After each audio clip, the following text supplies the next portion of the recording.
Number 3 कह रहा है इंग्लिश में अगर आपको कहीं पे भी प्लूरल नाउन दिखाई दे जाए, कैसा नाउन दिख जाए? प्लूरल नाउन दिखाई दे जाए। कैसा नाउन? प्लूरल। प्लूरल यानी अगर हम बॉय लिख रहे हैं तो ये सिंगुलर है और बॉयज लिख रहे हैं तो प्लूरल है। ये नियम स्पोकन में भी बहुत बच्चे गलत यूज करते हैं, ध्यान से सीखना। बॉय अगर कहीं पे लिख रहे हो तो उसका प्लूरल क्या होगा? बॉयज होगा।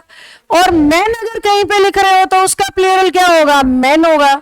यानी इंग्लिश में जब हम प्लूरल बनाने की कोशिश करते हैं तो कुछ नाउन तो ऐसे होते हैं जो प्लूरल होने के बाद एस से खत्म हो रहे हैं, जबकि कुछ नाउन ऐसे भी होते हैं जो प्लूरल होने के बाद एस से खत्म नहीं हो रहे हैं।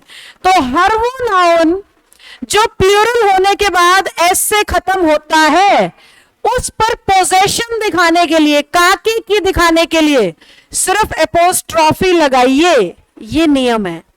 और अगर वो एस से खत्म नहीं हो रहा तो उस पर अधिकार, पोजेशन दिखाने के लिए एपोस्ट्रॉफी भी लगाएं और एस भी लगाएं। यानी कि अगर कोई नाउन बहुवचन बनाने के बाद एस से खत्म हो रहा है और आप उसके साथ का की बोलना चाहते हो तो इंग्लिश कह रही है सिर्फ एपोस्ट्रॉफी लगा देना, उसी का मतलब होगा काके की। पर अगर वो नाउन प्लूरल तो हो रहा है पर ऐसे खत्म नहीं हो रहा और आप काके की दिखाना चाहते हो तो इंग्लिश कहती है आप एपोस्ट्रॉफी भी लगाओ और एस भी लगाओ। कैसे? देखो, बहुत सारी जगह आपने लिखा हुआ देखा होगा इस तरीके से, बॉयज पीजी, बॉयज हॉस्टल, कुछ भी। बहुत सारी जगह आपने इस तरीके से लिखा हुआ देखा होगा, बॉयज पीजी, बॉयज हॉस्टल, कुछ भी। जबकि ये दोनों तरीकों में से ये गलत है और ये सही है।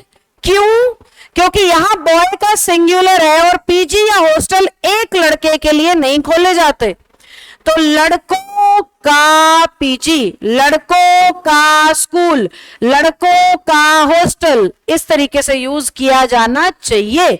जबकि बहुत सारी जगह तो मैंने सिर्फ इतना सा भी लिखा हुआ देखा है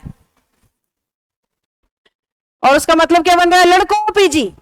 अब लड़कों पीजी थोड़ी सही होता है, लड़कों का पीजी होना चाहिए। का कैसे लगेगा? ऐसे लगेगा। अब सिंगुलर वाले पे गलत क्यों है मैम? क्योंकि पीजी हॉस्टल स्कूल एक लड़की के नहीं होते हैं, वो कईयों के लिए खोले जाते हैं। लड़कियों का स्कूल होता है, लड़की का स्कूल नहीं होता। तो लड़कियों का स्कूल बोलेंगे तो हमें निश्चित तौर पे प्लूरल के बाद एस से अगर खत्म हो रहा है तो एपोस्ट्रॉफी लगाना पड़ेगा, नहीं तो वो सेंटेंस सही नहीं होगा। हाँ, आप कहना चाहते हो लड़की की मदर तो लगा दो गर्ल्स मदर। तब आप सिंगुलर की बात कर रहे हो ना, तो सिंगुलर पे लिख सकते हो ऐसे। पर रूल तब लगेगा जब आप क्या बना रहे हो? प्लूरल। जो बात मैं समझा रही हूं वो तब एप्लीकेबल है जब नाउन कैसा है? प्लूरल। सिंगुलर पे तो ऑब्वियसली मम्मी एक लड़की की हो सकती है भाई, लेकिन स्कूल एक लड़की के लिए खोला नहीं जा सकता। तो आपको ये अंतर भी समझ में आना चाहिए, ना कि अंधा रूल हमने रख लेना है। आपको ये फर्क पता होना चाहिए कि प्लूरल के केस में अगर पोजेशन दिखाना है तो ये केस है, सिंगुलर के केस में तो लग ही जाएगा, कोई डाउट है ही नहीं।